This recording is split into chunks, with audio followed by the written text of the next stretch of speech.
اصل کتاب وہ ہے، اور یہ ایک چھوٹا سا دیباچہ ہے، کتاب کے پہلے دیباچہ آتا ہے۔ تو حیات دنیاوی جو ہے اس کی حیثیت اس کتاب کے دیباچے کی، کتاب زندگی جو ہے وہ تو کھولے ہی کی موت کے بعد۔ سورہ عنکبوت میں فرمایا وَإِنَّ الدَّارَ الْآخِرَةَ لَهِيَ الْحَيَوَانُ لَوْ كَانُوا يَعْلَمُونَ،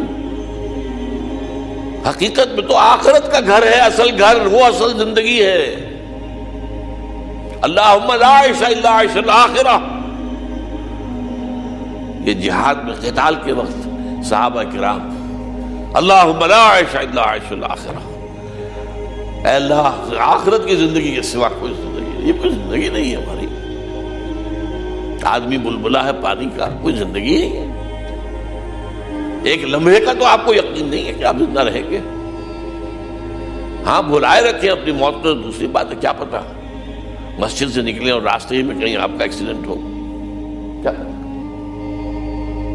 لیکن ہم اسے دور رکھتے ہیں، اپنے تصور سے دور رکھتے ہیں۔ تو اللہم لا عیش الا عیش الآخرہ، اور حضور جواب میں فرماتے تھے فاغفر الانصار والمہاجرہ، تو اے اللہ یہ انصار اور مہاجرین کی جماعت جو تیری راہ میں قتال کر رہی ہے، ان کی مغفرت فرما دے، ان کے گناہوں کو معاف فرما دے۔ تو اس اعتبار سے اب یا تو وہ کام کرو جس سے تمہاری دنیا کی کوئی ضرورت پوری ہو، ضرورت، یہ نہیں کہ دنیا کی خواہشات جو ہیں وہ تو سمجھئے کہ طول عمل پھیلتا جاتا ہے ربڑ کی طرح معاملہ۔ ضرورت ایک ہے تعیش، فراوانی، زیادہ سے زیادہ سہولتیں، یہ نہیں، ضرورت۔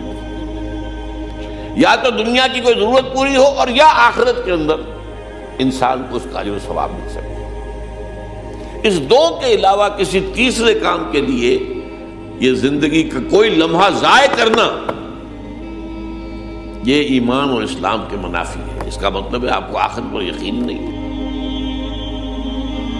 یہی وجہ ہے سورہ مومنون میں فرمایا قد افلح المؤمنون الذین هم فی صلاتهم خاشعون والذین هم عن اللغو معرضون۔ لغو کام کہتے ہیں جو بے فائدہ، بیٹھے ہیں تاش کھیل رہے ہیں، بھائی کون سی تمہاری دنیا کی ضرورت پوری ہوئی یا تم نے آخرت میں کچھ کمایا؟ اس سے ایک اصطلاح ہمارے یہاں پیسٹائم، وقت گزارنے کے لیے مشغلہ، یہ وقت ایسی حقیر شے نہیں ہے، تو اس کا پوٹینشل ہے، اسی سے بنا سکتے ہو آخرت کو، اللہ کے لیے اجر اللہ کے ہاں سے اسی وقت کے ذریعے سے کماؤ کے لیے، یہ ضائع کرنے کی شے نہیں ہے۔ وقت گزاری کے مشغلے یہ انہی کے لیے ہوں گے کہ جن کو آخرت پر یقین نہیں، ورنہ کیسے ممکن ہے جو وقت ملا ہے اگر آپ سبحان اللہ والحمد للہ ولا الہ الا اللہ واللہ اکبر اسی کا ورد کیجیے،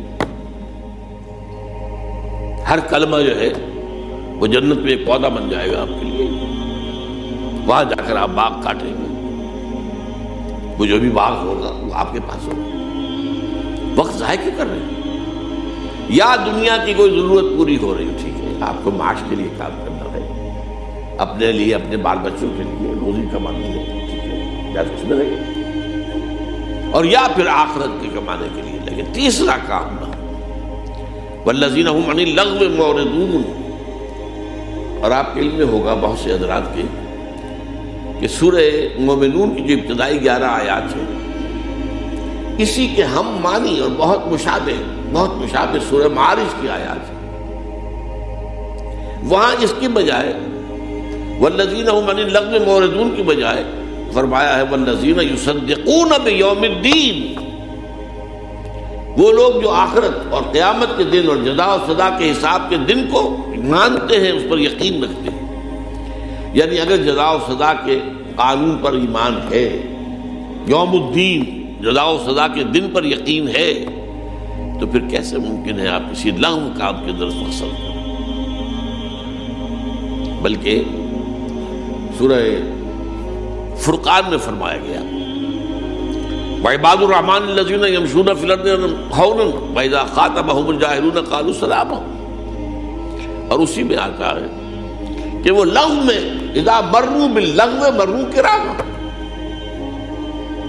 وہ لغو کام کی طرف متوجہ تو ہوتے ہی نہیں، خود کام کریں، خود جائیں کہیں لغو کام کے لیے نہیں.